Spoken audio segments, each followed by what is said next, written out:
Welcome to Australian Hiker, your online hiking resource. We're your hosts, Tim and Jill Savage.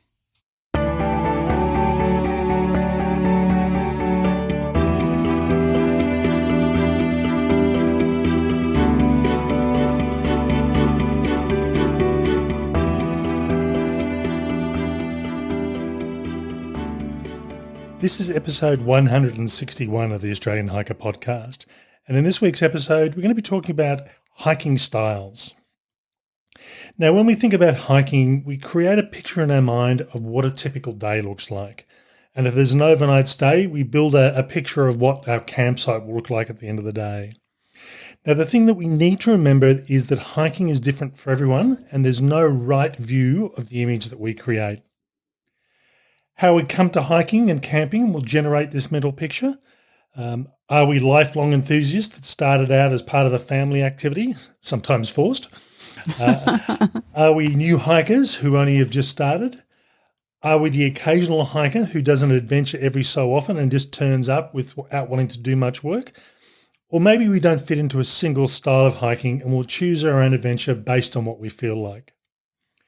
In this podcast, we discuss the common types of hiking and camping styles and where do you fit. We hope you enjoy.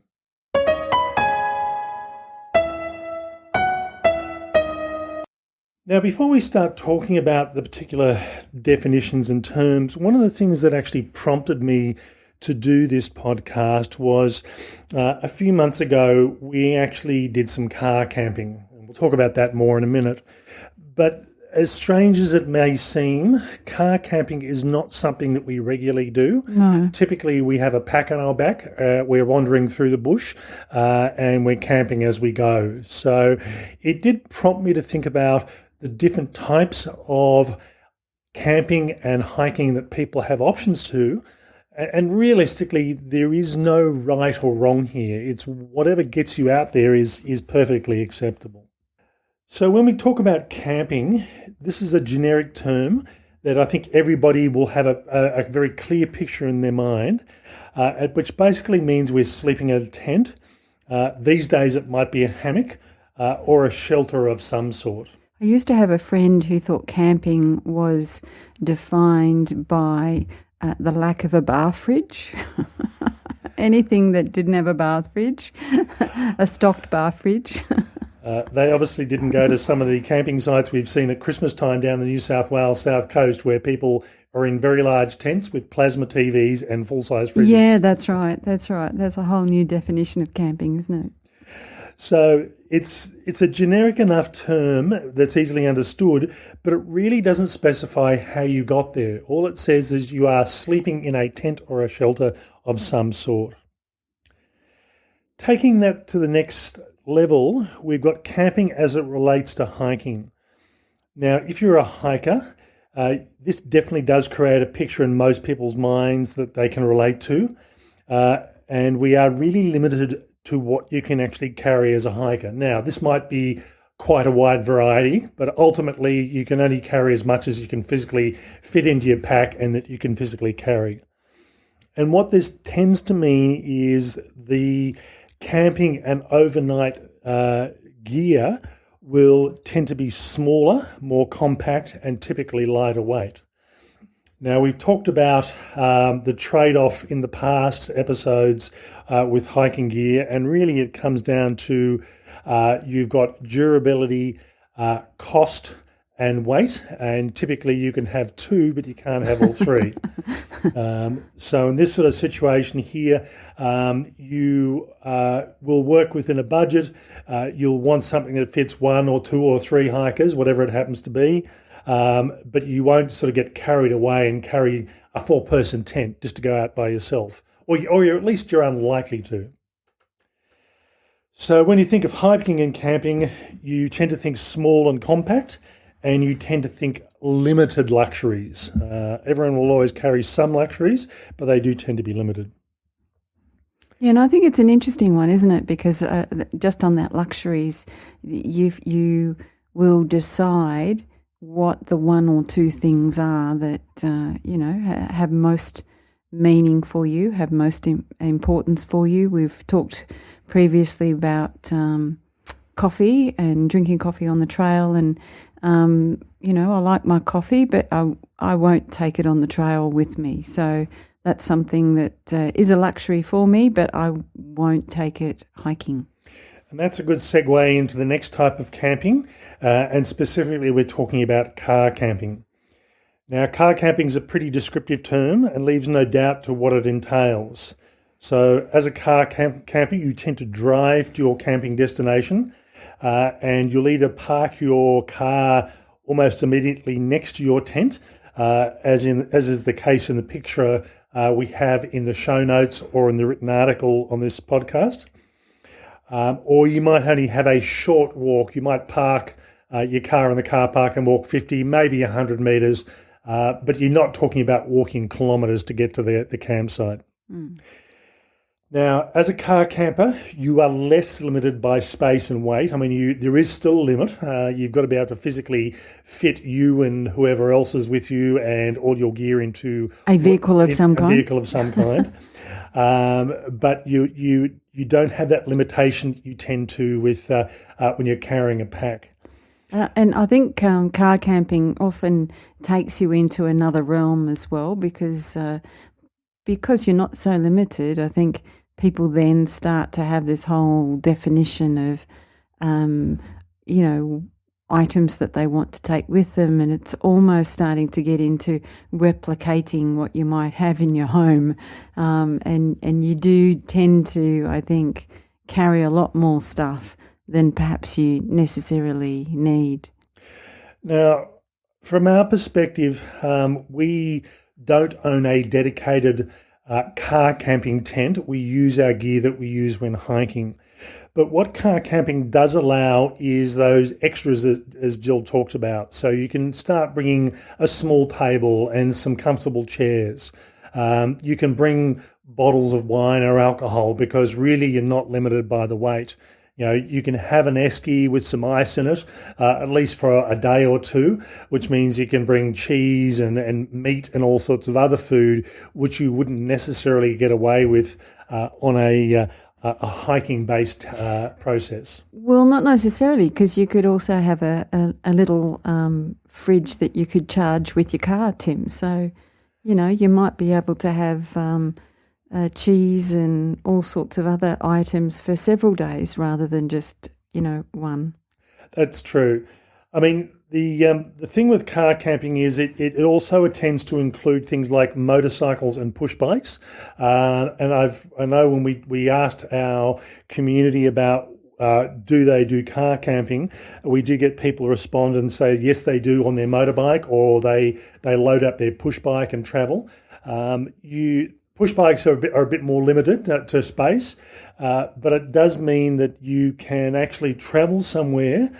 And the big advantage with car camping or vehicle camping is that particularly if you're doing longer trips, the accommodation costs are minimised.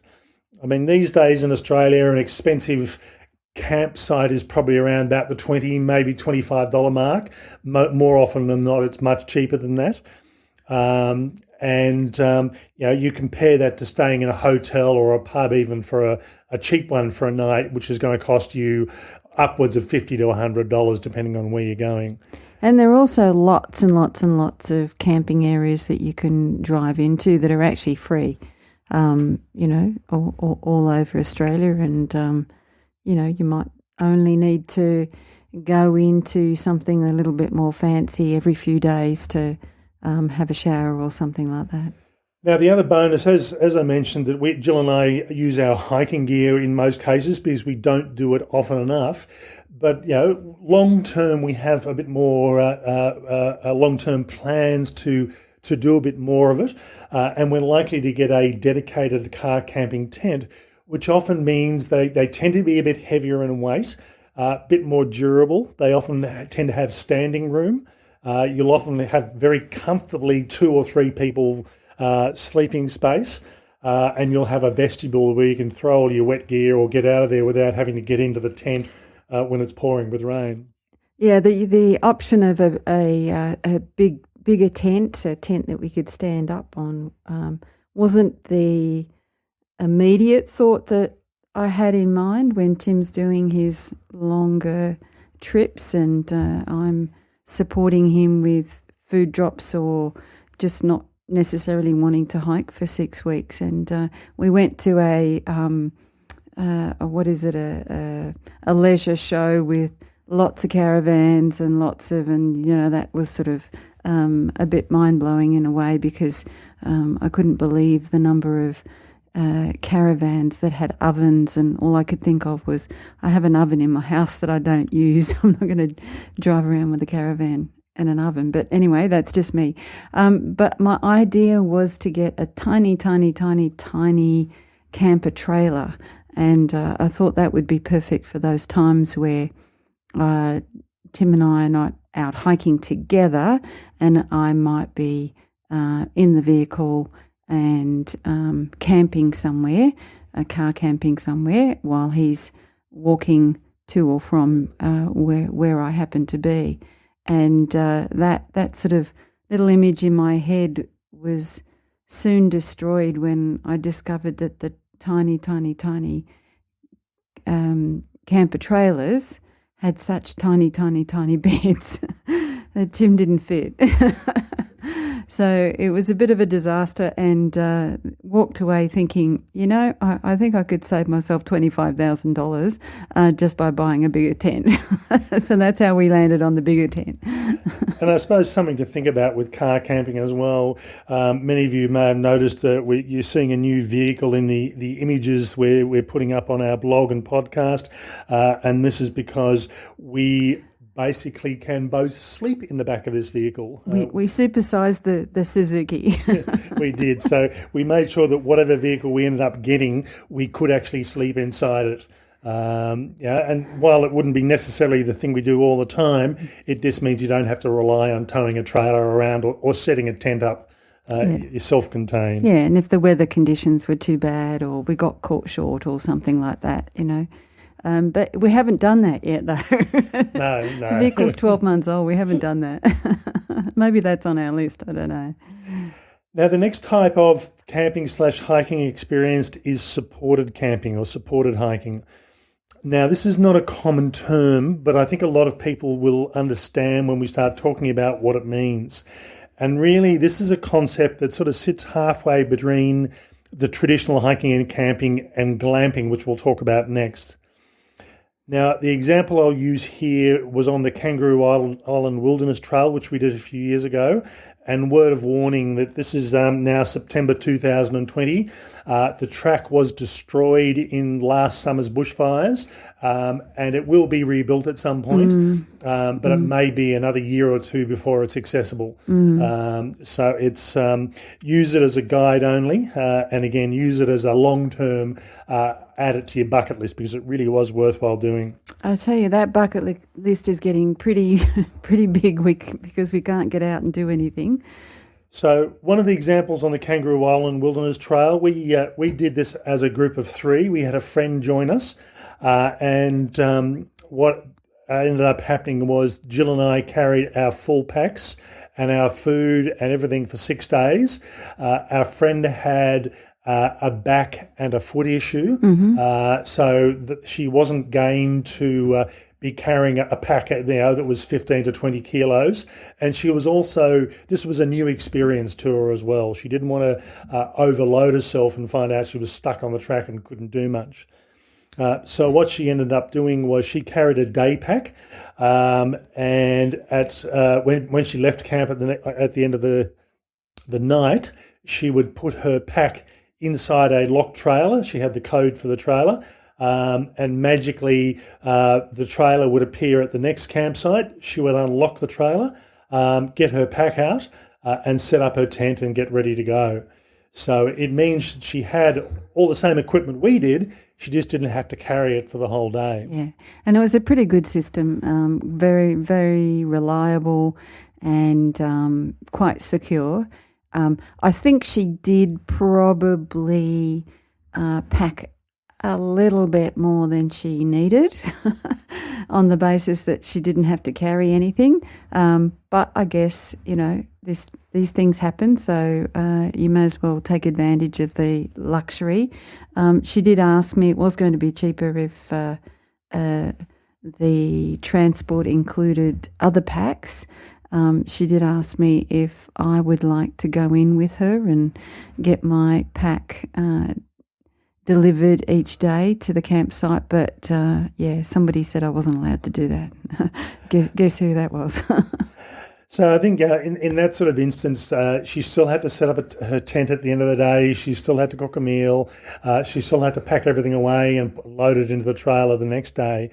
But what it did mean is that in her situation where she was worried about injury, it was a good option for her.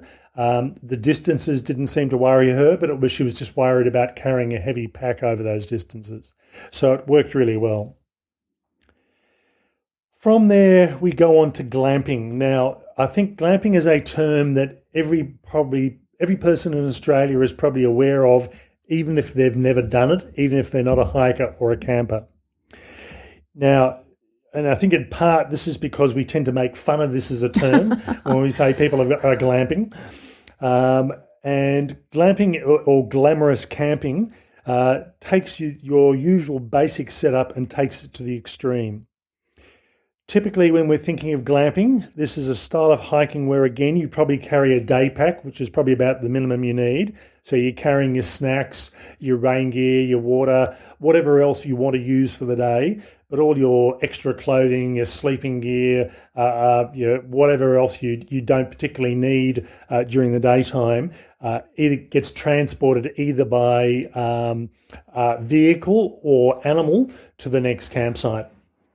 Now, we had this occur in Bhutan a few years ago.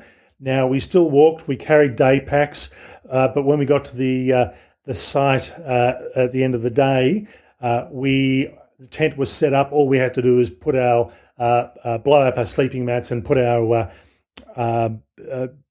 sleeping bag in place, and then we went out and had food that was being cooked for us. It wasn't really glamping though, was it? I mean, that was more assisted camping, I guess I would. And this is where there's this sort of, blurred line between, independent hiking and assisted hiking and then onto glamping. And I think, it's all good options, and sometimes you do the assisted thing because you're in places where you're unfamiliar or whether you're in a foreign country or something like that. But, I think it's a range of options, and pick the one that suits you, I think, or even suits the site that you're hiking in. Yeah, so I mean that's probably what I've gone through and described as probably the base grade of glamping, if you like. And I'm not sure I would call that glamping. If you have a look at the image, I don't think there was any alcohol in that. No, there was no alcohol. But again, when you've got plates and knives and cups, and you have a choice of which spread you have on your toast and which cereal you want the next morning. Supported. Is it supported camping or supported hiking? Maybe, I don't know. But when you take this to the extreme, there's definitely no confusion about what it is. And I'll use as an example here, if you do the overland track walk in Tasmania, which Jill and I have done, we did it moving from hut to hut, and we stayed in the huts most nights. But sometimes we could have stayed outside, but we were pretty much self-supported. There was an option to do the luxury version of this, if you like, and you can stay in cabins on each night. And we talked to some of the guides about what that involved, and they explained that you get to your bulk of your packs are taken to the next location each night. You have a chef-cooked meal. You have a bottle of wine or beer. You often have a fire. And again, really, really flash breakfast. Shower and dinner. Shower and a proper bed before starting off walking again the next day. Now, with this style of hiking/camping, you definitely pay for it. Yeah. It's certainly by no means cheap. But there's nothing wrong with that. You get cared for, you get looked after, and you get a pretty good, I think a good set of memories. Let me just put it that way. Hey. One of the other things that you often come across, particularly in Australia, also in Africa and some areas of Africa as well, where you get the shelter you're staying is from the outside really is a tent, but it's a large, virtually permanent tent. And then you get inside and there's a fixed bed and you've got Wi-Fi and TV and a bar fridge and electricity. So the outside of what you're staying in doesn't necessarily have to be a solid built structure. And as I said, quite often it can be a tent or a canvas style thing that's just been fitted out as best as you can. And there's quite a bit of that in Australia now, in all sorts of different environments, and probably not even really associated with any hiking at all. So you just lob up and enjoy this amazing, luxurious experience in the middle of nowhere. Okay, now the last type of style of hiking we're going to talk about is dirt bagging. Now, this is a term that really is a US-based term. It's not commonly used in Australia, but it does describe a style of hiking that does exist in Australia. It's just that many people just don't tend to put a name to it, and dirt bagging really does describe what it is. The connotation associated with dirt bags is someone who is committed so much to a particular lifestyle, they tend to abandon normal, and I say normal in quotes here, society, to live for the activity. There can often be some confusion between a dirt bag and a hippie, but typically the dirt bags are all about the activity as opposed to the lifestyle itself. I'm sure if you offer the dirt bag a chance to live in a luxury accommodation, they'd take it at the drop of a hat. This is a really weird label, I guess I'll call it that. And I don't know, I know I've read some things about people who profess to be dirt baggers, and it's just a really weird name to attach to yourself, and I just it doesn't sound fabulous at all. But now I have come across people who fit into this category, and this is on Australia's long trails, and I do know of people that basically live on the trails. I've come across individuals who have walked. And I know I keep on mentioning this, but the Bibbulmun Track. My Bibbulmun Track trip, yep. Yes. And they've done this track 10, 20, 30 times, and they walk sections or they work whole parts of the trail. They'll get off, they'll get a part-time job, they'll do a bit of carpentry work, do a bit of handyman work, build up a bit of money to allow them to go back out hiking again. So the real world experience, if you like, is all about allowing them to live on trail and to be on trail. Yeah, I mean, there was actually a guy that you met that pretty much lived on the trail, just walked up and down and experienced it in different times of the year, and I guess if you can do that or you're willing to do that, I don't know. Yeah, so it really is a US-based thing, and from my perspective, I always associate it with long-distance hiking community and also the rock climbing community in the US. So it's, as I said, it's not a particularly common term in Australia, but when you're trying to put a label on somebody, that lives on a hiking trail, this is as probably good a label as any, I think. Yeah, okay. It's just a weird kind of thing. I mean, I think the other thing that comes with that is, they have absolutely minimal possessions. So, when you're talking about the lifestyle, it is really about rejecting, I guess, consumerism and all of those things that, go with that, which are obviously things like, working to live in a house, working to buy things, working to, I guess, surround yourselves with a few luxuries. So they've abandoned that aspect, I think. Yeah, so, it's very much a transient lifestyle, and it's all about the basics you need to live to let you do what you want to do.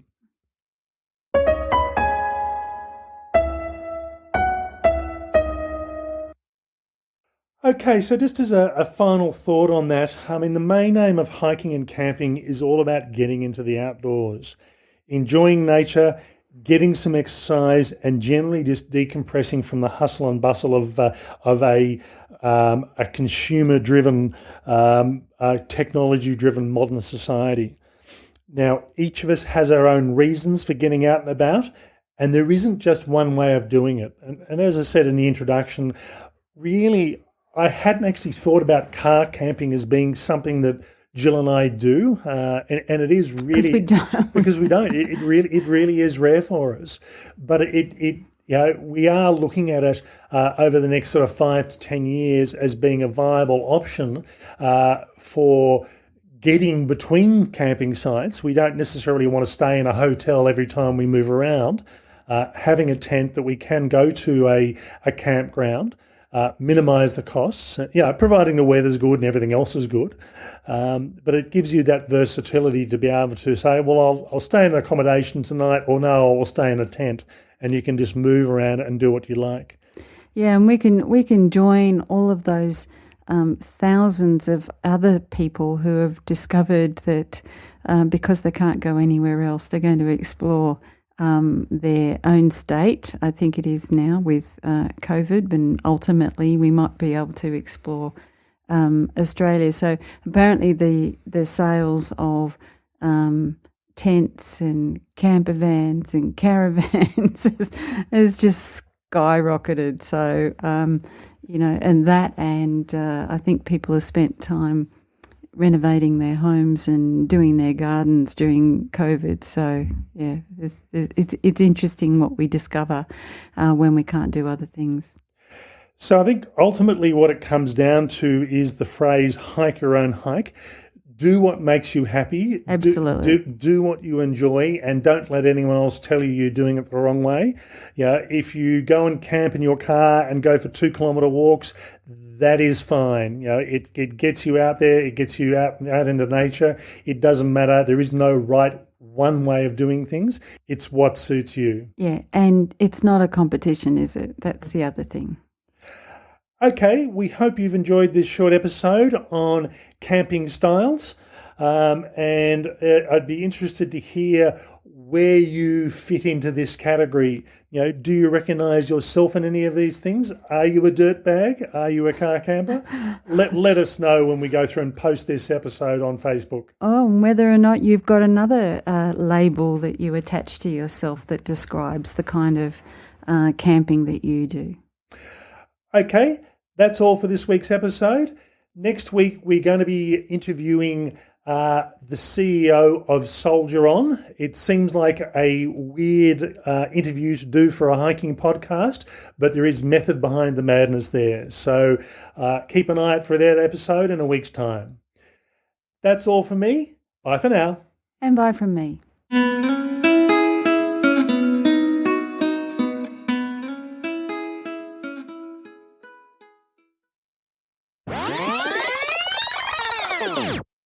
This is episode 161 of the Australian Hiker Podcast. And in this week's episode, we're going to be talking about glamping. No, we're not.